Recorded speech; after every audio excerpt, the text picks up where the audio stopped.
اور رسول اللہ کے اس فرزند کے راستے سے ہٹائے۔ بہت وقت گزر گیا، اس لیے چند جملے عرض کروں گا۔ روم سے زہر منگوایا، کیسا زہر ہے؟ اگر اس زہر کا کچھ حصہ ایک بڑے تالاب میں گرا دیا جائے تو اتنی شدت تھی اس زہر میں کہ ساری مچھلیاں چند لمحوں میں تڑپ تڑپ کے مر جائیں۔ اگر کسی جانور کے پاؤں کے ساتھ صرف باندھ دیا جائے، کھلایا نہ جائے، تو وہ بھی چند لمحوں کے بعد تڑپ تڑپ کے مر جائے۔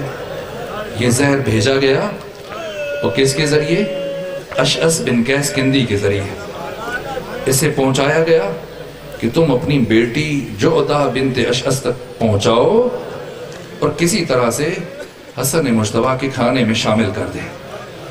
دن بھر حالت روزہ میں تھے۔ کیسا عجیب افطار ہے۔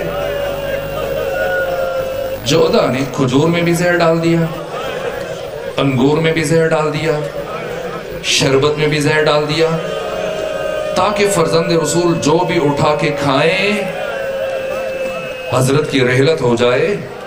ایک مرتبہ حضرت نے انگور کا دانہ لیا، پھر شربت کا ایک گھونٹ لیا، اتنا شدید زہر تھا، جیسے یہ ہونٹ سے حلق سے گزرا اترا، ایک مرتبہ حضرت کی زبان پہ یہ کلمات جاری ہوئے، اِنَّا لِلَّهِ وَإِنَّا إِلَيْهِ رَاجِعُونَ۔ اٹھے جعدہ کے گھر سے، کہاں جا رہے ہیں؟ ام فروہ کے حجرے کی طرف جا رہے ہیں۔ پہنچے، جب ام فروہ نے دیکھا کیا عالم ہے، اب ماما اتر کے گلے میں آ چکا ہے، ہونٹوں پہ خون کے نشان ہیں، چہرے کا رنگ زرد ہے، جسم لڑکھڑا رہا ہے۔ ایک مرتبہ ام فروہ آگے بڑھی، امام حسن مجتبیٰ کو لے جا کے بستر پہ بٹھایا۔ ایک مرتبہ حسن مجتبیٰ فرماتے ہیں، اے ام فروہ جائیے قاسم کو بھیجیے، جا کر میرے بھائیوں کو اور میری بہنوں کو باخبر کر دیں کہ اب حسن مجتبیٰ کے پاس وقت بہت کم ہے۔ ایک مرتبہ قاسم کو چند سال عمر ہے، جو عمر سکینہ کی کربلا میں ہے وہی عمر قاسم کی مدینے میں ہے۔ 3-3.5 سال سے میں بس 2 جملے عرض کروں گا، سکت نہیں ہے کہ تفصیلی مسائب عرض کر سکوں۔ جناب قاسم نے اپنی ماں ام فروہ سے پوچھا، جا کے چچا سے کیا کہوں، جا کے پھوپھیوں سے کیا کہوں؟ ایک مرتبہ ام فروہ نے قاسم کا گریبان چاک کیا، زمین سے مٹی اٹھائی، قاسم کے بالوں میں ڈالی، کب چلے جاؤ، کچھ بتانے کی ضرورت نہیں ہے۔ زینب، ام کلثوم اور حسین اور باقی بھائی جب دیکھیں گے خود ہی سمجھ جائیں گے کیا قیامت آئی ہے۔ ایک مرتبہ جیسی حسین، باقی بھائی بہنیں سب تشریف لائے، حسن مجتبیٰ کی نگاہ پڑی ثانیہ زہرا پر، وہ اگالدان، وہ تشت جس کے اندر جگر کے ٹکڑے کٹ کٹ کے گرے تھے کچھ دیر پہلے۔ فرمایا ام فروہ ذرا اسے چھپا دو، مخفی کر دو، میری بہن زینب کی نگاہ پڑے گی، میری بہن سے برداشت نہیں ہو پائے گا۔ بس 2 جملے، سکت نہیں ہے کہ عرض کروں۔ میرے عزیزو، اللہ نہ کرے کوئی بہن اپنے بھائی کا وہ حال دیکھے جو ثانیہ زہرا نے اپنے بھیا حسن مجتبیٰ کا دیکھا تھا۔ بڑے عجیب مراحل ہیں، بڑے عجیب مصائب ہیں، بیان کرتا رہا لیکن بس اب ایک جملہ عرض کروں گا۔ کتنے مراحل گزر گئے، حضرت نے وصیتیں فرمائیں اور کیا کیا کام کیے۔ بہن زینب کو بلایا، کچھ وصیتیں کی، ساتھ ایک عجیب کام کیا، ثانیہ زہرا کی کلائیوں کے بوسے لیے۔ ایک مرتبہ بی بی نے پوچھا، بھیا حسن کیوں میری کلائیوں کے بوسے لے رہے ہیں؟ کہ بہن زینب دیکھ رہا ہوں انہی بازیوں میں رسم پہنائے جائیں گے۔ پھر اپنے بھیا حسین کو بلایا، گلے سے لگایا، بہت روئے، یہاں تک کہ حسین بھی بہت روئے۔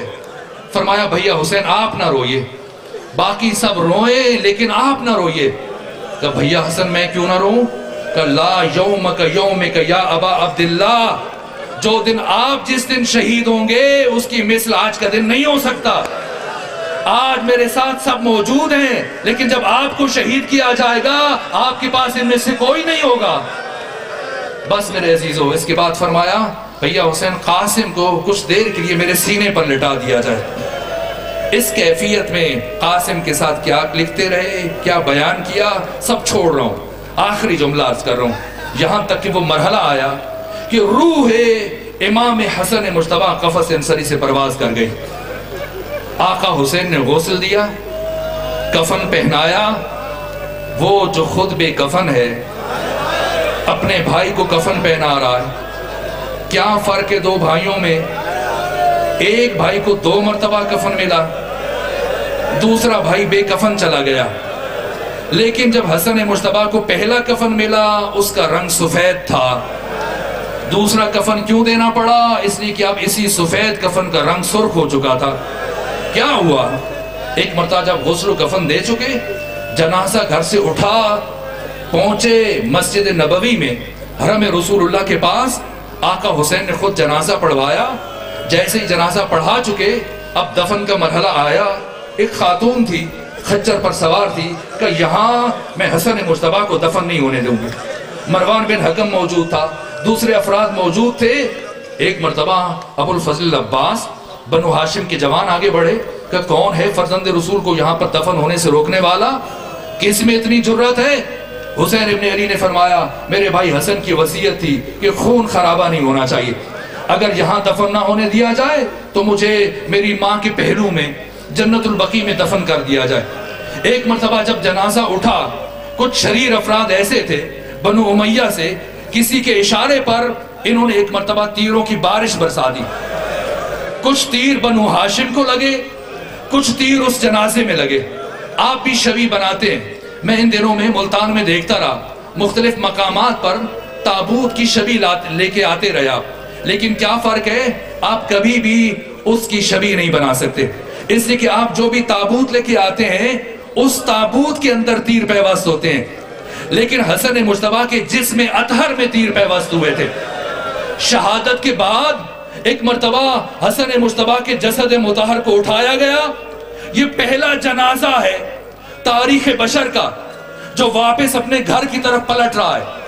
جیسے یہ جنازہ بنو ہاشم کی گلی میں داخل ہوا، ایک مرتبہ ثانیہ زہرا تڑپ گئی کہ فضا میرا کلیجہ میرے منہ کو آ رہا ہے، یہ کیسا شور ہے، یہ کیوں یہ لوگ واپس گھر کی طرف آ رہے ہیں؟ لیکن تھوڑا سا وقت گزرنے کے بعد دونوں دروازوں کے پٹ کھلے اور یہ دروازہ گھر کے اندر داخل ہوا۔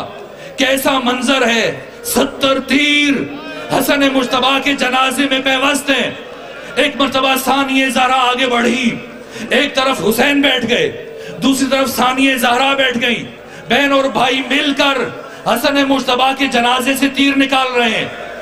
یہ 10 ہجری ہے، 50 ہجری ہے، اور 10 سال گزرنے کے بعد جب 61 ہجری آئی اور 11 محرم کے دن جب بیویوں کو محملوں پر سوار کیا گیا، جب بیویوں کو اونٹوں پر سوار کیا گیا اور جیسی پتھروں کا ایک ڈھیر آیا، ثانیہ زہرا نے خود کو اونٹ کی بلندی سے زمین پر گرایا، ہاتھ تو پسے گردن بندے ہوئے تھے، بی بی نے اپنی کوہنیوں سے پتھروں کو ہٹانا شروع کیا اور کہا بھیا حسین مجھے معاف کر دینا، کل انہی ہاتھوں سے میں نے اپنے بھائی حسن مجتبی کے جسم سے تیر نکالے تھے، اگر آج میرے ہاتھ آزاد ہوتے تو تیرے جسم میں یہ ٹوٹے ہوئے تیر نہ بچ جاتے۔ اللہ لعنت اللہ علی القوم الظالمین وسیعلم الذین